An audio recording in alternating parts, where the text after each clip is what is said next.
माणिकराव कोकाटे आता त्यांच्या आमदारकी आणि मंत्रिपदावर राहूच शकत नाहीत.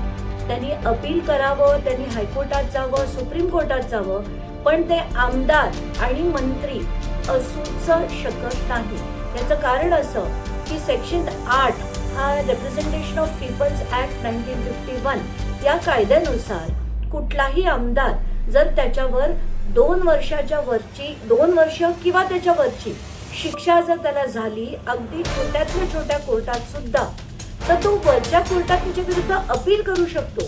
पण तो आमदार राहू शकत नाही. त्याच्या पहिल्या दिवशीपासून हे ऍप्लिकेबल आहे.